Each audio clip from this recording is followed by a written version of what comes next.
주일학교를 다니면서 달란트 모으는 재미를 느껴보신 분들이 있을 겁니다. 요즘 아이들을 보니 학원에서도 달란트를 이용해서 동기부여를 하는 것 같더군요. 오늘의 본문 달란트 비유는 예수님이 말씀하신 비유 중에서도 유명하죠. 여행을 떠나며 종들에게 5, 2, 1 달란트를 맡겼는데 돌아와서 배를 남긴 2 종에게는 칭찬을, 땅에 묻어버린 종에게는 책망을 하였다. 이러한 맥락입니다. 2 부류는 무엇이 달랐기에 그 진행과 결과에 있어서 극렬한 차이를 보여주는 걸까요? 주인이 종들에게 기대했던 것은 무엇이었을지 궁극적으로 이 비유가 드러내고 있는 하나님 나라의 사정은 어떠한지 함께 살펴봅시다. 먼저 비유는 주인의 여행을 배경으로 하고 있습니다. 수요되는 기간이 어느 정도인지 드러나고 있지는 않지만 재산을 맡기고 떠나는 고대시대의 여행이라는 점에서 그 시간이 짧지 않고 예측하기 어렵다는 점이 전제되고 있죠. 1세기 후반을 살아가는 마태복음의 독자들은 예수님의 죽으심과 부활의 능력을 믿음으로 그리스도인이 되었고 이제 승천하신 주님이 다시 오시리라는 재림신앙을 기대하고 있었기 때문에 그 기다림이라고 하는 사이의 시간을 주인이 떠났다가 돌아올 여정의 시간으로 이해했을 겁니다. 주인은 종들에게 능력에 따라 달란트를 나누어 주죠. 누구는 5달란트를, 누구는 2달란트를 받았는데 세 번째 종은 왜 1달란트밖에 받지 못했는가? 이 불공평한 것이 아닌가? 적게 받았으니 기회 비용이 적은 게 아닌가라고 생각할 수 있겠지만 본문은 상대적으로 많고 적음, 기회 비용의 측면에 관심을 두고 있지 않습니다. 가장 적게 받은 1달란트가 노동자의 15년치 품삯이라는 점을 놓쳐서는 안 됩니다. 결코 작지 않죠. 주인은 5달란트와 2달란트를 받은 종들이 배로 남겼다고 보고할 때 너희들이 적은 일에 신실했다라고 칭찬하였습니다. 5달란트와 2달란트를 남기는 일이 결코 적은 일은 아니잖아요.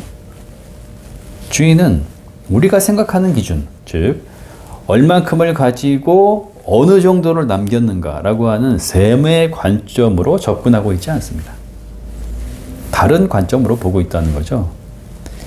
5과 2과 1달란트로 맡긴 것은 각자의 은사에 따른 것이었습니다. 종들에게 어울리는 정도, 효과적으로 운영할 수 있는 정도에 따라서 맡겼을 뿐이지 5인가 2인가 1인가가 중요한 것이 아니었죠. 이 비유는 하나님 나라의 사정이 어떠한지를 드러내는 비유라고 첫 구절에서 밝히고 있습니다.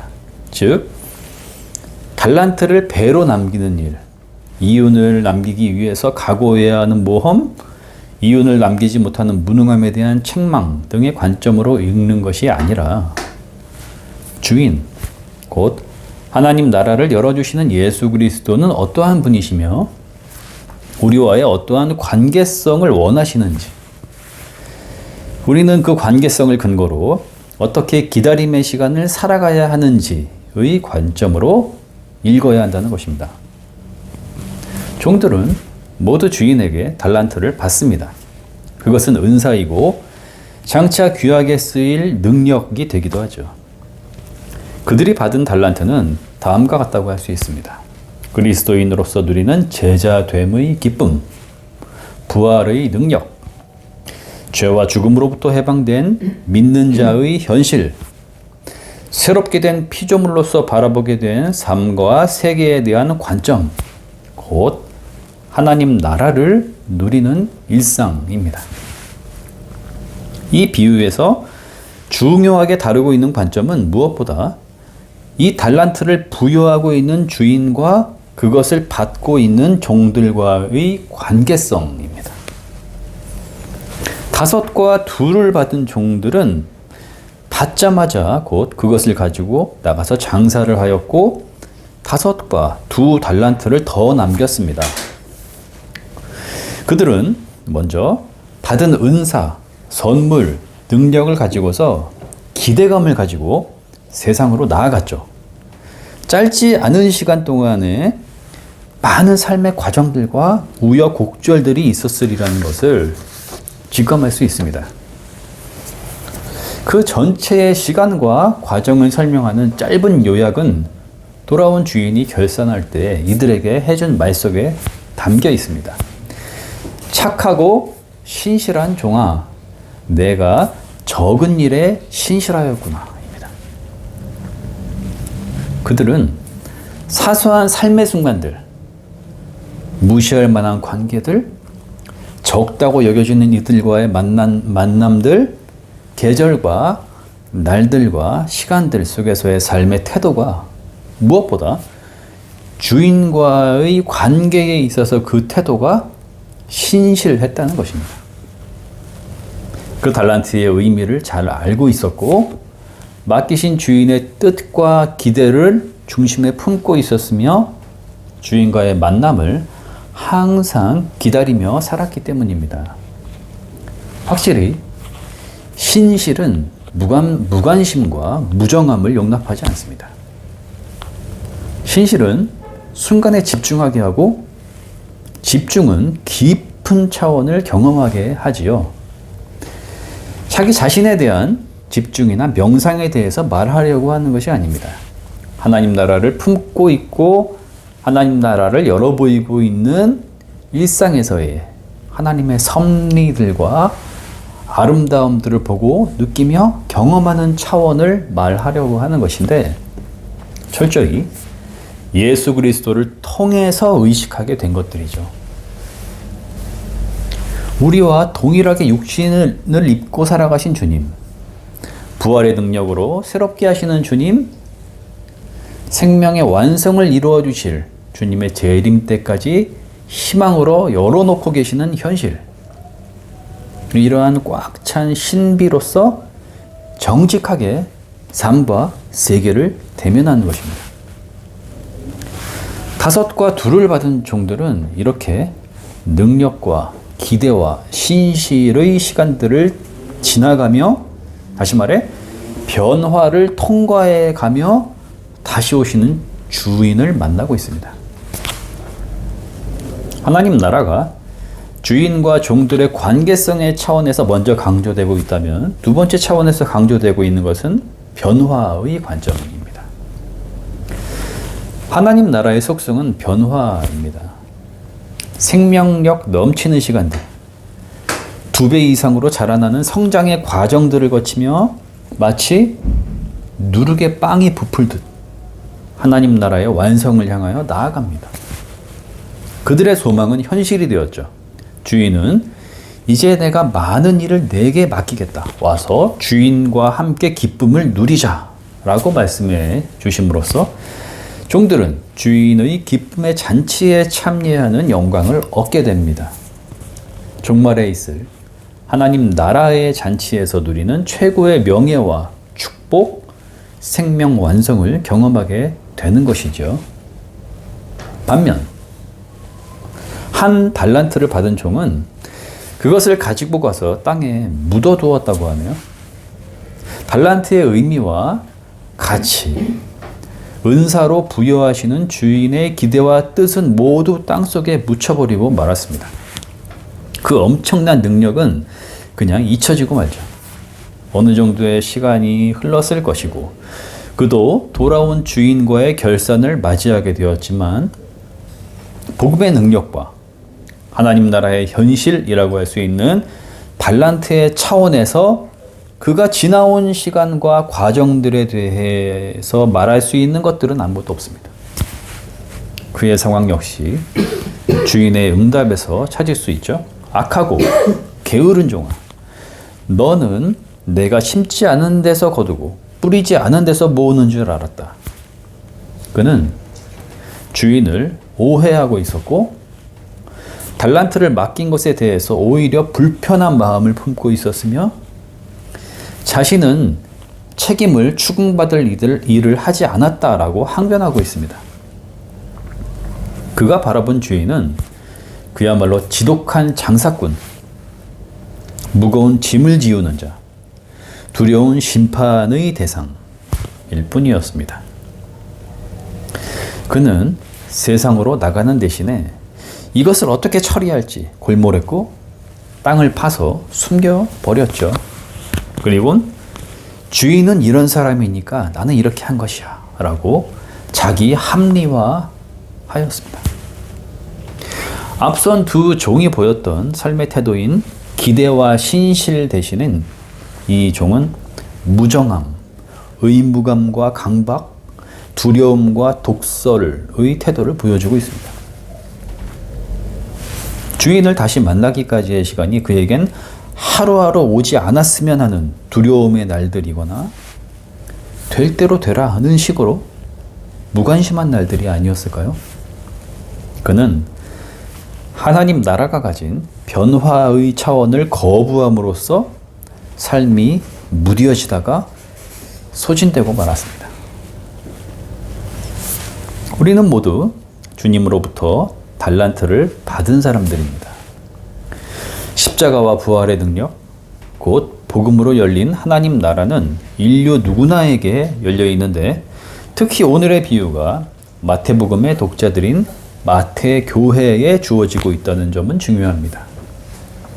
1세기에도 그러했겠지만 오늘을 사는 그리스도인들 중에서도 마지막 세 번째 종의 모습이 있을 수 있다는 점을 보여주고 있으며 돌이켜야 한다는 점을 강력히 시사하고 있으니까요. 교회를 다니는데 주님을 오해하고 있을 수 있습니다.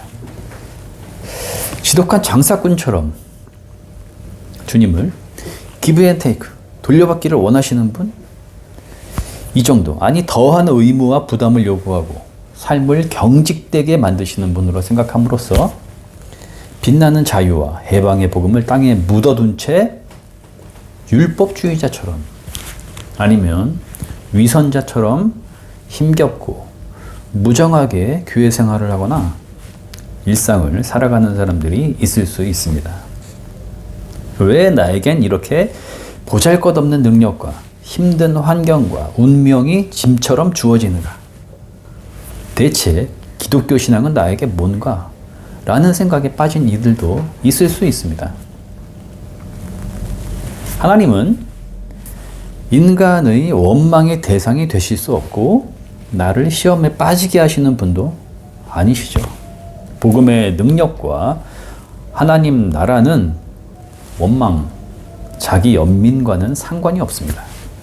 자기 집중에 빠짐으로써 불안, 염려, 연민, 원망과 같은 상태로 떨어지는 죄의 본질로부터 인간을 구원하시는 주님이 곧 예수 그리스도이시니까요.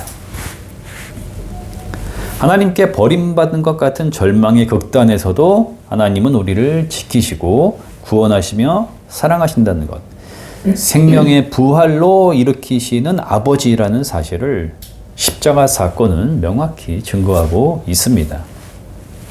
복음의 능력, 하나님 나라의 신비를 세상에서 드러내고 적은 일과 사소한 관계들 속에서 힘차고 신실하게 살아가려고 하지 않고 불이익이나 불편함이 되지는 않을까 계산하고 눈치 보며 철저하게 신앙의 영역과 사회생활의 영역을 분리해서 살아가는 사람.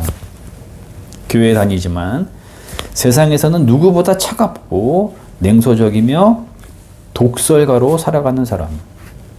홀로일 때 비관적인 감상에 쉽게 빠지는 사람이라면 값진 달란트를 땅에 묻어두고서 삶을 소진시켜버리는 책망받는 종과 다르지 않을 것입니다. 오늘의 달란트 비유는 주님 재림의 순간에 있을 심판의 예고로만 받아들일 것이 아니라 오늘 우리의 현실에서 이미 칭찬과 책망의 선언이 이루어지고 있다는 점에서 들을 필요가 있습니다. 달란트는 매 순간 우리의 삶에서 빛나고 있고 늘 우리 존재의 중심에서 빛을 드러내고 있습니다. 복음의 능력이 삶을 기대로 가득 차게 하고 사소하고 적은 것들에서 아름다움을 발견하게 하며 은사를 주시는 그리스도를 만나게 할 뿐 아니라 다시 오실 주님을 기다리는 소망으로 채워주고 있다면 그 사람은 이미 하나님 나라의 변화에 삶이 이끌리며 살아가고 있는 사람, 즉 주인의 기쁨의 초청에 참여하는 영광을 현재 누리고 있는 자일 것입니다. 반면 쓸모없다는 상대적 박탈감이나 비루함의 처지를 비관하거나 복음과 심판의 줄 위에서 때로는 자유와 희망을, 때로는 죄책감과 지옥을 왔다 갔다 하는 조울증 환자처럼 살아가고 있다면 재림의 소망이 아닌 심판의 두려움을 더 크게 느끼며 미래를 맞이하고 있다면 사소하고 적은 것들에서 하나님 나라의 신비와 아름다움을 느끼지 못하고 그저 피곤하고 짜증스러우며 삶이 소진되고 있다고 말한다면 삶의 능력과 신앙은 별개라고 쉽게 선언해 버린다면 그는 이미 바깥 어두운 데로 내쫓겨 거기서 슬피 우는 악하고 게으른 종이 아닐까요? 적은 일과 신실 그리고 기대로 가득 찬 변화의 시간들이 하나님 나라의 사정에서 언급되고 있다는 것을 오늘 우리는 말씀을 통하여 듣고 있습니다. 이러한 삶을 살아가신 분이 예수 그리스도이시고 제자는 그 뒤를 따르는 자들입니다. 성경은 줄곧 지혜로운 자들, 성령께서 하시는 말씀을 듣는 자들은 복되다라고 말씀하곤 합니다. 주님을 대면할 그 사이의 시간이 너무나 짧고 금방이기 때문일 겁니다. 우리의 삶이 있고 그 삶을 더 풍성하게 만들기 위해서 달란트가 필요한 것이 아닙니다. 우리는 달란트를 받은 종들이기에 삶이 기대와 신실로 가득 차고 주인의 기쁨에 참여할 소망으로 벅찬 변화의 시간들을 살아가는 것입니다. 예수 그리스도를 주님으로 신뢰하고 뒤따르십시오. 그분의 하나님 나라의 능력이 친히 우리의 삶을 이끌어 가실 것입니다. 아멘.